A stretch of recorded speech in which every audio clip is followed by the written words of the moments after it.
আমি এখানে দাস ব্যবহার করতেছি, ইসলামে যদিও দাস প্রথার কোনো মানে ব্যাপারটা নাই। ইসলামে আরবির ব্যাপারে কিছু শব্দ ব্যবহার করা হয়, যেমন হচ্ছে আপনার মামালাকাত আইমানুকুম, রিকাবুন, মামলুক, মুতাখাব। ঠিক আছে।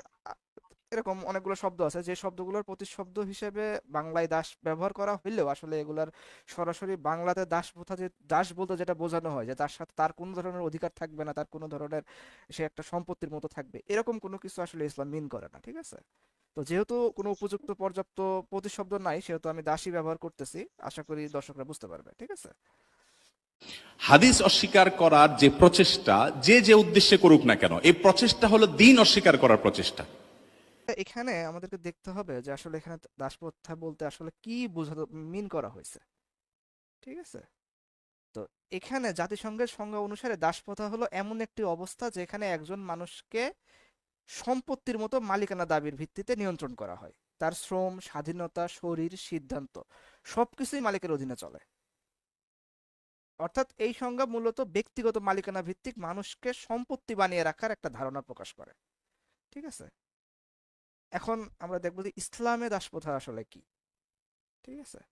তো ইসলামে দাসপ্রথার ধারণাটা বুঝতে গেলে কয়েকটা বাস্তবতা প্রথমে একটু আলোচনা করে নেওয়া দরকার। সেটা হচ্ছে ইসলামে দাসপ্রথা একটা এমন বাস্তবতা যা জাহিলি আরব সমাজ থেকেই প্রচলিত ছিল। অর্থাৎ রাসূলুল্লাহ সাল্লাল্লাহু সাল্লামের, আমাদের যে ইসলামের যে সর্বশেষ নবী রাসূল সাল্লাল্লাহু সাল্লাম, ওনার আগমনের পূর্ববর্তী যে জাহেল আরব অবস্থান আছে, সেখানেও এই দাসপ্রথাটার ব্যাপকভাবে প্রচলিত ছিল।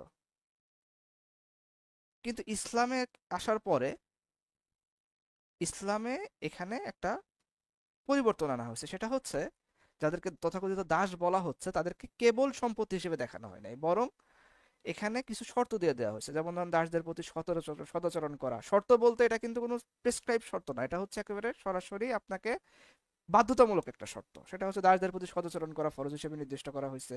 তাদের মানবাধিকার রক্ষা করা, যেমন খাওয়া, পরা, পোশাক, আশ্রয়ের ন্যায্য ব্যবস্থা বাধ্যতামূলক করা হয়েছে। এবং দাস প্রথা বিলুপ্ত করার জন্য দাসকে মুক্তি দেওয়ার ব্যাপারটাকে উৎসাহিত করা হয়েছে। যেগুলো একটু পরে আমি আলোচনায় আসবো। যেমন ধরেন বিভিন্ন কর্মফল বা কাফফারা হিসেবে দাস মুক্তির ব্যাপার আছে। তারপরে আরেকটা হচ্ছে 4 নম্বর একটা পয়েন্ট আছে গুরুত্বপূর্ণ, সেটা হচ্ছে দাসের উপরে জুলুম বা অত্যাচার করলে আল্লাহ তাআলার পক্ষ থেকে কঠিন শাস্তির একটা হুমকি দেওয়া হয়েছে।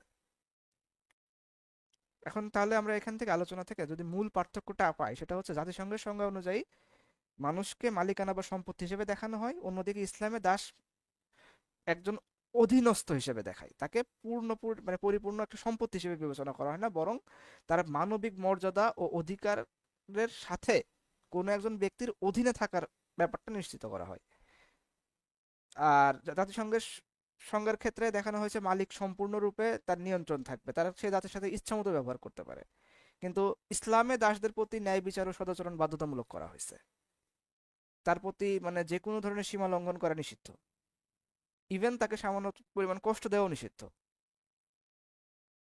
আর জাতিসংঘের ক্ষেত্রে দাসপ্রথা সম্পূর্ণরূপে মানে জাতিসংঘের যে সংজ্ঞা অনুযায়ী, এই সংজ্ঞা অনুসারে দাসপ্রথা সম্পূর্ণরূপে নিষিদ্ধ হইলেও দেখা যায় যে বাস্তবিকভাবে এটা মানে অনেক ক্ষেত্রেই কার্যকর থেকে গেছে। ঠিক আছে। কিন্তু ইসলামের যে ব্যাপারটা, এটা হচ্ছে শুধুমাত্র আপনার হচ্ছে মানে প্র্যাকটিসিং কাজের মধ্যে সীমাবদ্ধ না, এটা বরং একটা স্পিরিচুয়াল পর্যায়ে চলে গেছে। যে আপনি দাসের সাথে একটা হচ্ছে অন্যায় করবেন, সেটা হয়তো পৃথিবীর কোনো মানুষ আপনাকে দেখতেছে না, কিংবা পৃথিবীর কোনো মানুষ হয়তো এটাকে আপনাকে বিচার করতে পারতেছে না, কিন্তু আল্লাহর দৃষ্টিতে আপনি সব সময় অপরাধী হয়ে থাকতেছেন। এটা একজন মুসলিম সবসময় তার মাথায় রাখবে। ফলে সে কোনো অবস্থাতেই দাসের প্রতি অন্যায় করতে কিংবা হচ্ছে তার প্রতি অতিরিক্ত সীমা লঙ্ঘন করতে পারবে না। আমি এখানে দাস ব্যবহার করতেছি, ইসলামে যদিও দাস প্রথার কোনো মানে ব্যাপারটা নাই। ইসলামে আরবির ব্যাপারে কিছু শব্দ ব্যবহার করা হয়, যেমন হচ্ছে আপনার মামালাকাত আইমানুকুম, রিকাবুন, মামলুক, মুতাখাব। ঠিক আছে। আ- এরকম অনেকগুলো শব্দ আছে যে শব্দগুলোর প্রতিশব্দ হিসেবে বাংলায় দাস ব্যবহার করা হইলেও আসলে এগুলার সরাসরি বাংলাতে দাস প্রথা, যে দাস বলতে যেটা বোঝানো হয় যে তার সাথে তার কোনো ধরনের অধিকার থাকবে না, তার কোনো ধরনের সে একটা সম্পত্তির মতো থাকবে, এরকম কোনো কিছু আসলে ইসলাম মিন করে না। ঠিক আছে। তো যেহেতু কোনো উপযুক্ত পর্যাপ্ত প্রতিশব্দ নাই, সেহেতু আমি দাসই ব্যবহার করতেছি। আশা করি দর্শকরা বুঝতে পারবে। ঠিক আছে।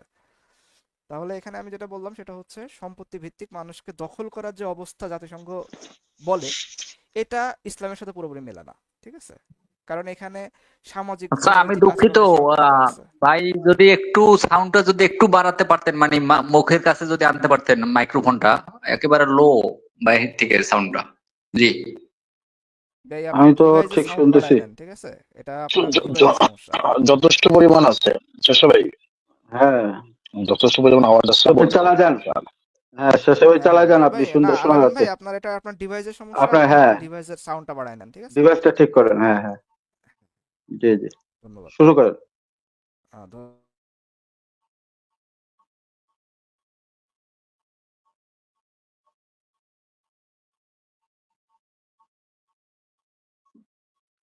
শেষ হবে, মিউটে আছেন। আচ্ছা, সরি, তো আমি যেখানে ছিলাম, তো হচ্ছে এখানে আমরা দেখতে পাচ্ছি যে জাতিসংঘ দেওয়া যে সংজ্ঞা দাসপ্রথার, সেই সংজ্ঞাগতভাবেই ইসলামে এই জিনিসের কোনো অস্তিত্বই নাই, ঠিক আছে? তো এখন যারা বলতে যাচ্ছে যে হ্যাঁ ইসলামে দাসপ্রথা কেন নিষিদ্ধ করে নাই, কেন হচ্ছে জাতিসংঘ এসে নিষিদ্ধ করছে, ইসলামে তো চালুই ছিল, এখনো চালু আছে, কিন্তু জাতিসংঘ এটা নিষিদ্ধ, তাদের কথার সাথে আসলে ইসলামের প্রেসক্রাইব যে সংজ্ঞা আছে সেটার সাথে পরিপূর্ণরূপে একটা সাংঘর্ষিক অবস্থানে তৈরি হচ্ছে, ঠিক আছে? তো আমি আরেকটু কিছু যদি বলতে চাই, সেটা হচ্ছে আমি একটু ফিকার কিতাবে যদি দেখি, আমরা যদি ফিকার কিতাবে দেখি তাহলেও এখানেও স্পষ্ট দেখতে পাবো। যেমন ধরেন আমরা হচ্ছে এ বিষয়ে আহ, ইমাম আহ, আচ্ছা, একটু আমি দেখেই বলি একটু, হ্যাঁ।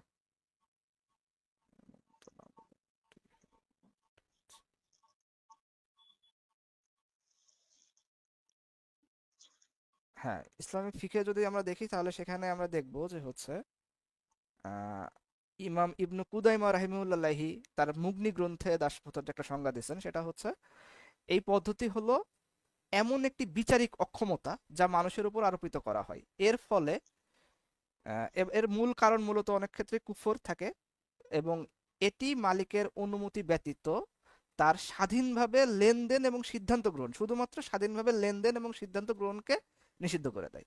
অর্থাৎ সে তার সম্পত্তির লেনদেনটা করতে পারবে না, আর সিদ্ধান্ত গ্রহণ করার ক্ষেত্রে সে হচ্ছে তার একজন ব্যক্তি যিনি আছে তার কাছ থেকে অনুমতি নিয়ে তারপরে চলবে।